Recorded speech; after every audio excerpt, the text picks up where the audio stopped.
Hello my dear friends, chemical bonding के पिछले video में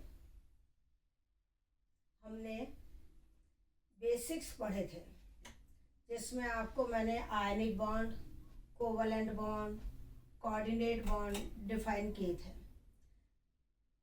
आज हम एक और वीडियो आपके साथ शेयर करने वाले हैं। टॉपिक का नाम है फायांस रूल। फायांस रूल। हमने आपको बताया था कि ionic bond metal and non metal atom के बीच इलेक्ट्रॉन के कंप्लीट ट्रांसफर से बनता है। मेटल एटम तो इलेक्ट्रॉन डोनेट करके पॉजिटिव आयन बनाता है, जो कि न्यूट्रल एटम से छोटा होता है, क्योंकि पॉजिटिव आयन कैटायन इलेक्ट्रॉन के लॉस से बनता है। ये न्यूट्रल एटम से छोटा होता है। और non metal atom electron gain करके नेगेटिव आयन बनाता है, जिसको हम एनायन कहते हैं। एनायन न्यूट्रल एटम द्वारा इलेक्ट्रॉन गेन करने से बनता है, तो ये न्यूट्रल एटम से लार्जर होता है। शुरू में कैटायन और एनायन गोल होते हैं, लेकिन कैटायन द्वारा अट्रैक्शन के कारण एनायन की शेप चेंज हो जाती है। जब ये कैटायन और एनायन बॉन्ड बनाते हैं, आयनिक बॉन्ड बनाते हैं, तो कैटायन के अट्रैक्शन से एनायन की शेप चेंज हो जाती है और एनायन गोल ना रह करके इलिप्टिकल हो जाता है।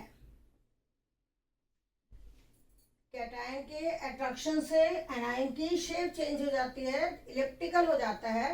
उस एनायन को हम कहते हैं पोलराइज्ड एनायन।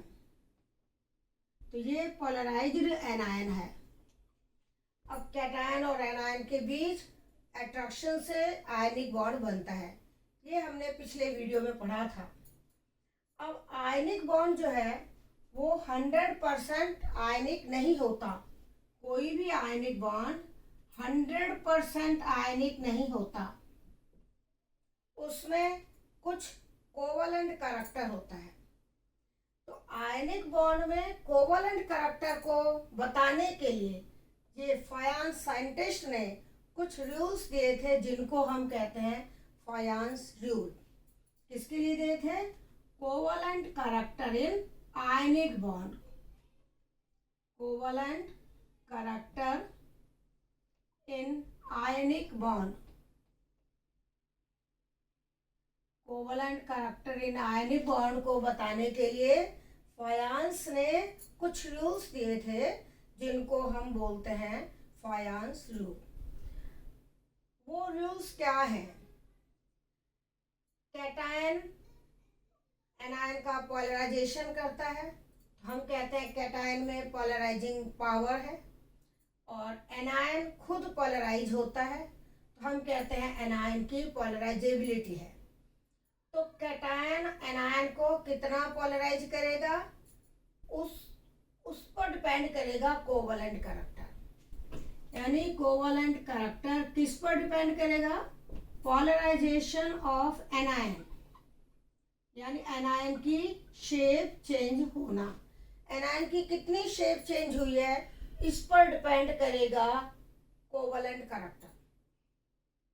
तो covalent character depends on polarization of anion.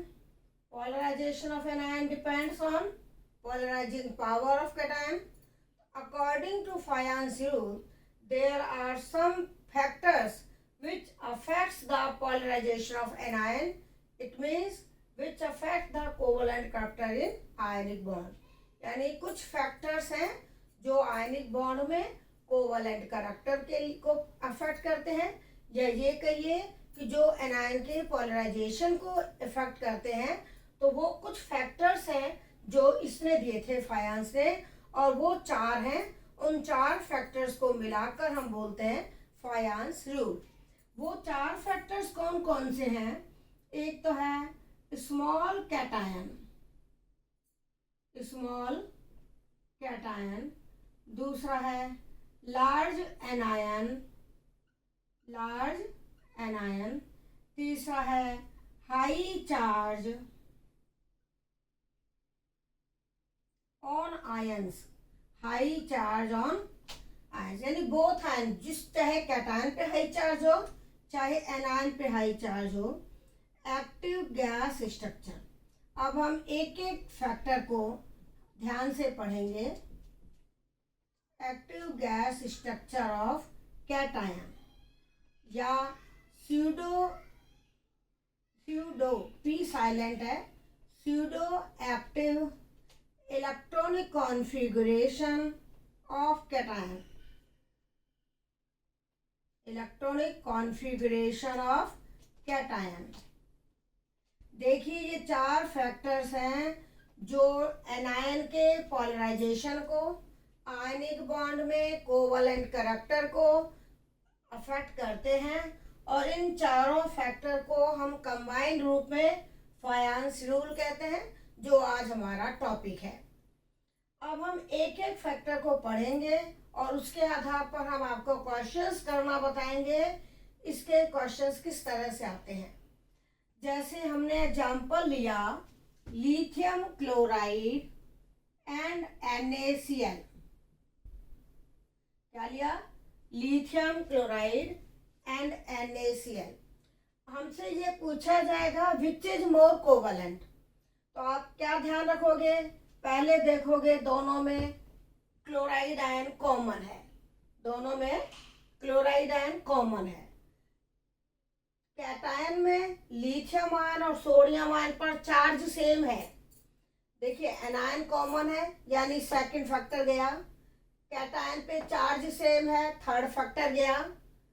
Lithium ion और सोडियम आयन दोनों ही एल्कली मेटल आयन हैं, जिनकी आखिरी शेल में 8 इलेक्ट्रॉन है, नोबल गैस जैसा इलेक्ट्रॉनिक कॉन्फ़िगरेशन है, तो फोर्थ फैक्टर भी गया। बचा क्या है? स्मॉल कैटायन, यानी लिथियम आयन और सोडियम आयन में से लिथियम आयन पीरियोडिक टेबल में ऊपर मिलता है, यानी lithium ion is smaller than sodium ion, तो लिथियम आयन स्मॉलर है तो स्मॉल कैटायन वाला मोर कोवलेंट है, तो हम lithium chloride is more covalent than NaCl। Lithium chloride is more covalent than NaCl। ये पॉइंट हो गया। इसी तरह हम कोई और ले लें, जैसे सोडियम ब्रोमाइड ले लें और पोटेशियम ब्रोमाइड ले लें। इनमें से कौन मोर कोवलेंट है? अगर हमसे ये पूछा जाए तो दोनों में वापस नेगेटिव आयन कॉमन है, पॉजिटिव आयन पर चार्ज सेम है, लेकिन sodium ion is smaller than potassium ion, तो NaBr इज मोर कोवलेंट। तो ये तो हो गए दो एग्जाम्पल जिसमें हमने स्मॉल कैटायन का केस लिया है। अब हम एनायन वाले देखते हैं जिसमें एनायन डिफरेंट हो। जैसे एक तो है लिथियम क्लोराइड, एक है लिथियम आयोडाइड। एक हमने लिया लिथियम क्लोराइड, एक लिया लिथियम आयोडाइड। दोनों में लिथियम आयन यानी कैटायन कॉमन है, पहला फैक्टर नहीं होगा। दोनों में एनायन पर चार्ज सेम है, थर्ड फैक्टर भी नहीं होगा।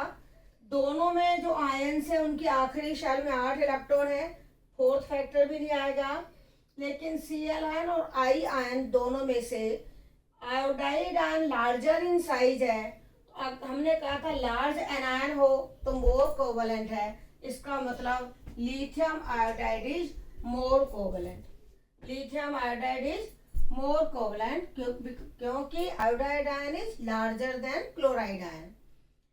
अब हम एक एग्जांपल और ले लेते हैं, AgF and AgI।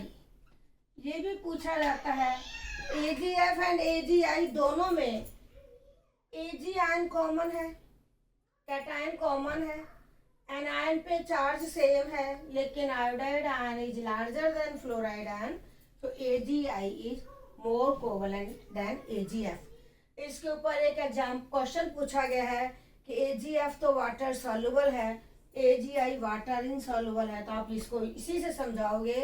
According to Fajans rule, AgF is less covalent than AgI due to large size of,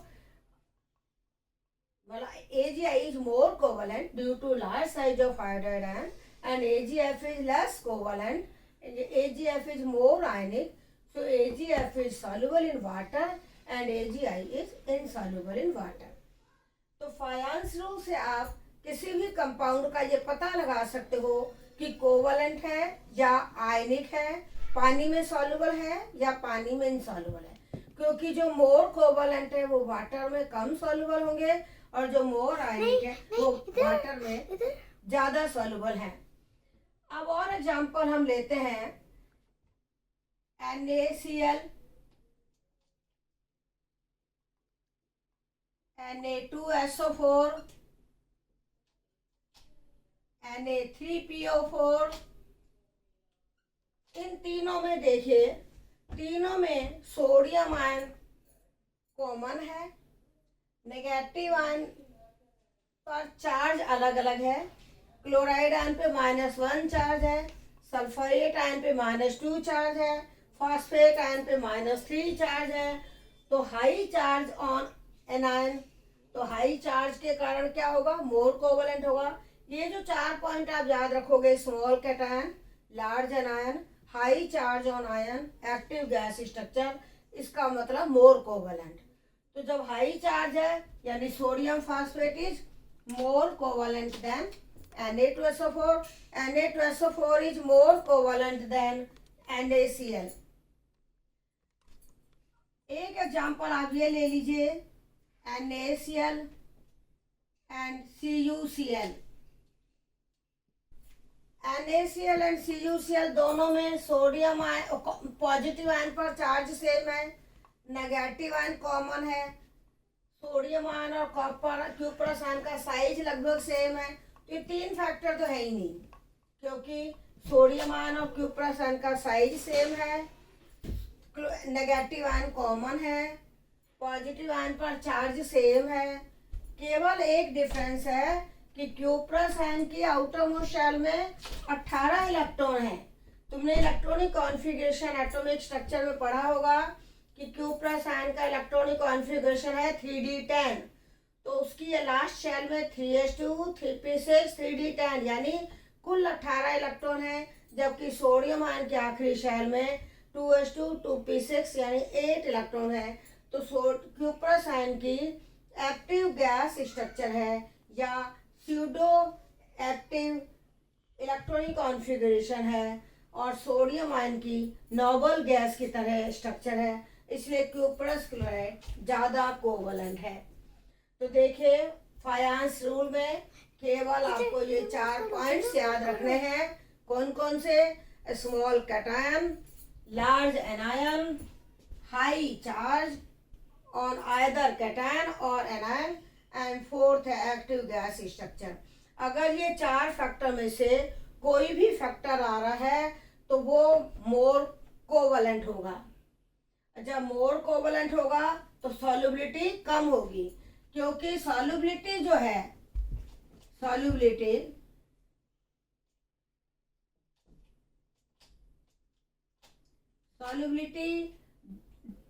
inversely proportional है कोवलेंट कैरेक्टर के।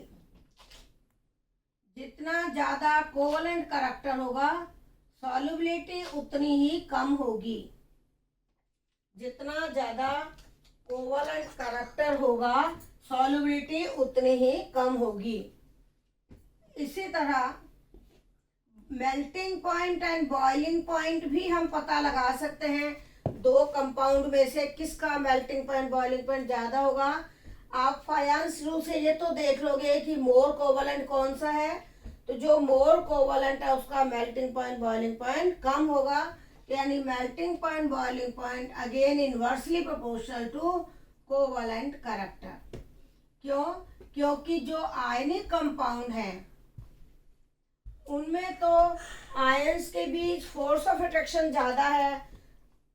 जैसे एक NaCl मॉलिक्यूल है, जब वो दूसरे NaCl मॉलिक्यूल के पास आएगा तो एक का कैटायन दूसरे के एनायन को अट्रैक्ट करेगा, तो आयनिक कंपाउंड में तो मॉलिक्यूल्स के बीच स्ट्रॉन्ग इलेक्ट्रोस्टैटिक अट्रैक्शन होता है, उससे उनका melting point boiling point high होता है।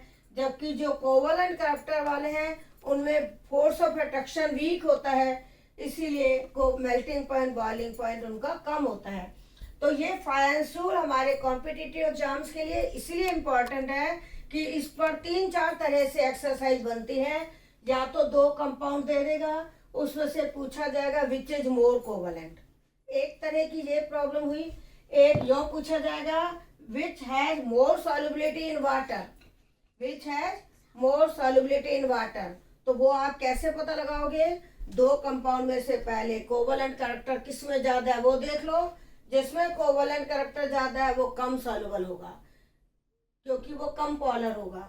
और फिर तीसरे तरह से क्वेश्चन बनते हैं कि कोई से 2 कंपाउंड दे दिए, उनके मेल्टिंग पॉइंट बॉइलिंग पॉइंट पूछ सकते हैं कि जैसे लिथियम क्लोराइड और NaCl में से किसका मेल्टिंग पॉइंट ज़्यादा है।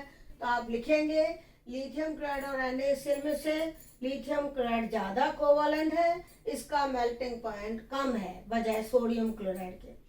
तो आपको मेल्टिंग पॉइंट बॉइलिंग पॉइंट की एक्सरसाइज करनी आ जाएंगी, सॉल्युबिलिटी की एक्सरसाइज करनी आ जाएंगी, कोवलेंट कैरेक्टर निकालने की एक्सरसाइज करनी आ जाएगी। इसलिए आपकी जो भी कॉम्पिटिटिव एग्जाम्स हैं उनके लिए बेसिक ये पॉइंट है फायंस रूल, और इट इज़ वेरी इंपॉर्टेंट। अब हम अगला वीडियो इसके बाद लुईस स्ट्रक्चर पे शेयर करेंगे। तो आज के लिए इतना ही सफिशिएंट है।